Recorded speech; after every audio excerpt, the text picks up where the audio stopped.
எல்லாருக்கும் விநாயகர் சதுர்த்தி வாழ்த்துக்கள். உங்க எல்லாருக்கும் நிறைய செல்வம், சந்தோஷம், ஆரோக்கியம் கொடுக்கணும்னு நான் விநாயகரை பிரார்த்திக்கிறேன். இன்னைக்கு நம்ம விநாயகருக்கு கொழுக்கட்டை செய்ய போறோம். கொழுக்கட்டைக்கு பூர்ணம் 1 இல்லை 2 இல்லை 3 விதமான பூர்ணம் செய்ய போறோம். அதுக்கு என்னென்ன பொருள் வேணும்னு பார்க்கலாமா? பச்சை அரிசி 2 கிளாஸ்,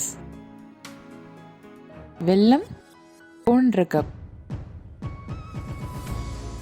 கருப்பு எள்ளு 1 கப், துருவன தேங்காய் 1 கப், வறுத்த வேர்க்கடலை 1 கப், எண்ணெய் 5 ஸ்பூன். இப்போ கொழுக்கட்டைக்கு மாவு எப்படி பண்ணலாம்னு பார்க்கலாம். அதுக்கு நம்ம எடுத்து வச்ச பச்சரிசி 2 கிளாஸ் ஒரு கிண்ணத்துல போட்டுக்கோங்க. அதுல தண்ணி ஊத்தி 2 மணி நேரம் ஊற வைங்க. 2 மணி நேரம் ஊறின பிறகு அது நல்லா கழுவிட்டு ஒரு வடிகட்டியில போட்டு வடிகட்டிக்கோங்க. தண்ணி நல்லா வடிகட்டின பிறகு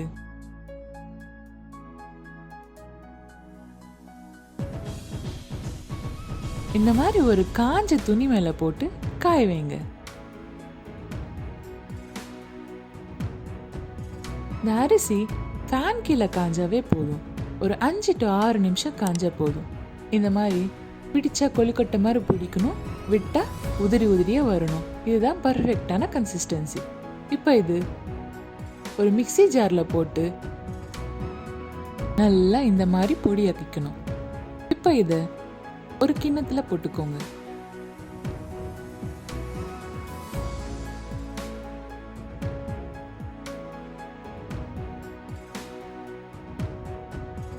நம்ம இந்த கிளாஸ்ல 2 கிளாஸ் பச்சரிசி போட்டோம். நம்மளுக்கு இப்போ 3 கிளாஸ் அரிசி மாவு வந்தது. ஸ்டவ் மேல ஒரு கடாய் வச்சு அரிசி மாவை போட்டுக்கோங்க. இத லோ ஃப்ளேம்ல வச்சு 2 நிமிஷம் வறுத்துக்கோங்க. இப்போ இது ஒரு தட்டுல போட்டு நல்லா காய விடுங்க.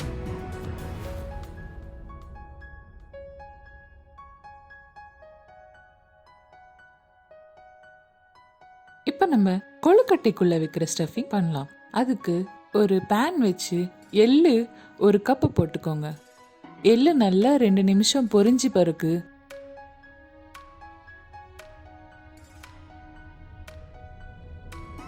அதை ஒரு மிக்ஸி ஜார்ல போட்டு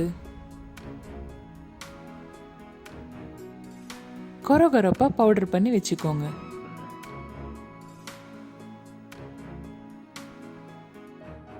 இப்போ இதுல 1/2 கப் வெல்லம் போட்டுக்கோங்க.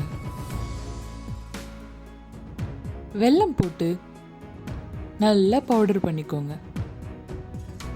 அவ்வளோதான், எள்ளு ஸ்டஃபிங் ரெடி.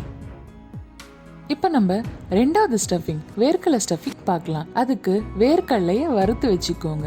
இல்லை வறுத்த வேர்க்கடலை இருந்தாலும் ஓகே. வேர்க்கடலையை கொரகொரப்பா பவுடர் பண்ணி வச்சுக்கோங்க.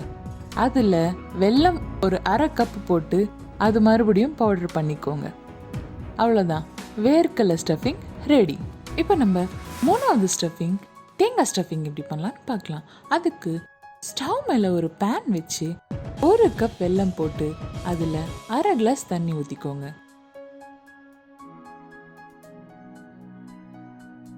வெல்லம் நல்லா கரைஞ்சி ஒரு 2 நிமிஷம் கொதிக்கணும். கொதிச்ச வெல்லத்தில் 1 கப் துருவன தேங்காய் போட்டுக்கோங்க. இப்போ அதை 2ம் நல்லா மிக்ஸ் பண்ணி விடுங்க. மிக்ஸ் பண்ணி ஒரு 2 நிமிஷம் நல்லா வேக விடுங்க. தேங்காய் ஸ்டஃபிங் ரெடி. இப்போ நம்ம கொழுக்கட்டை எப்படி செய்யலாம் பார்க்கலாம்.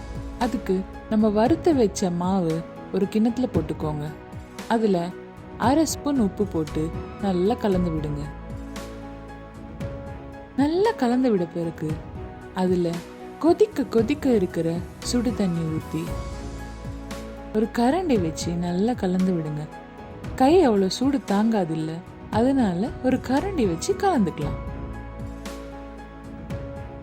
எங்களுக்கு 2 கிளாஸ் தண்ணி பிடிச்சது. உங்களுக்கு எவ்வளோ தண்ணி கரெக்டாக இருக்குன்னு நினைக்கிறீங்களோ அவ்வளோ தண்ணி ஊற்றிக்கோங்க. இப்போ அதில் 3 ஸ்பூன் எண்ணெய் ஊற்றிக்கோங்க.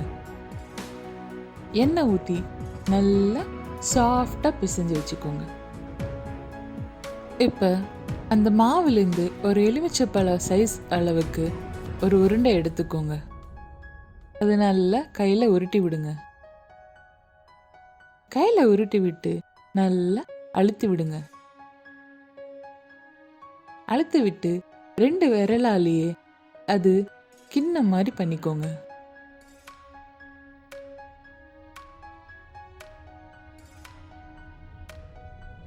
கிண்ணம் மாதிரி பண்ணி அதில் எள்ளு ஸ்டஃபிங் வச்சுக்கிறேன் நான்.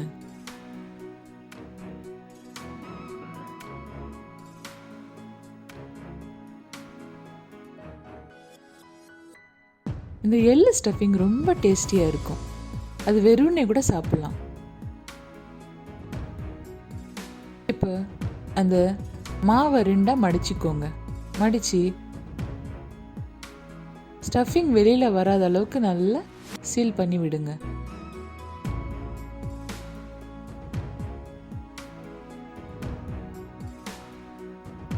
இது ஒரு டைப். இப்போது அச்சு வச்சு செய்கிறது எப்படின்னு சொல்கிறேன். இதுக்கு இந்த மாதிரி அச்சு எடுத்துக்கோங்க. ஒரு எலுமிச்சப்பழம் சைஸ் அளவுக்கு மாவு எடுத்துட்டு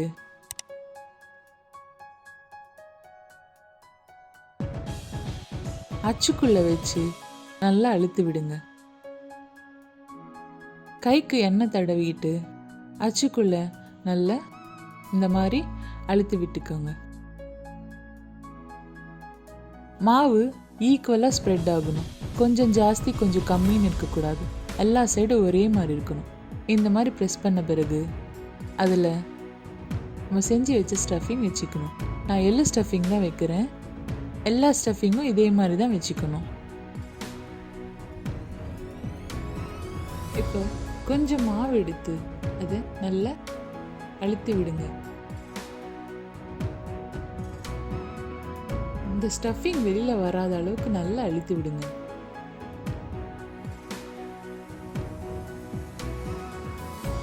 நல்லா அழுத்தி விட்டுக்கோங்க. அழுத்தி விட்டுட்டு இப்போ அதை ஓப்பன் பண்ணிக்கோங்க.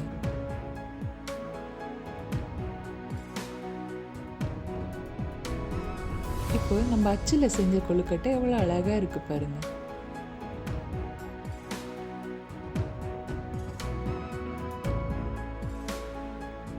இப்போ ஒரு ஸ்டீமர் தட்டு எடுத்து அதில் எண்ணெய் பூசிக்கணும். நம்ம இட்லி தட்டில் கூட பண்ணிக்கலாம். இது அதில் நல்லா எண்ணெய் பூசி கொழுக்கட்டையை வச்சுக்கணும். வச்சு அந்த இட்லி பாத்திரத்தில் தண்ணி ஊற்றி கொதிக்கும் போது இந்த கொழுக்கட்டை பிளேட்டை அதில் வச்சிடணும். வச்சு ஒரு 10 நிமிஷம் நல்லா மீடியம் ஃப்ளேமில் வேக விடணும். கொழுக்கட்டை ரெடி. இது கொழுக்கட்டைன்னு சொல்லலாம், மோதகம்னு சொல்லலாம். நம்ம மோதக பிரியருக்கு ரொம்ப பிடிச்சதுங்க. அதாங்க நம்ம விநாயகர். அவருக்கு தான் மோதக பிரியர்னு ஒரு பேர் இருக்கு.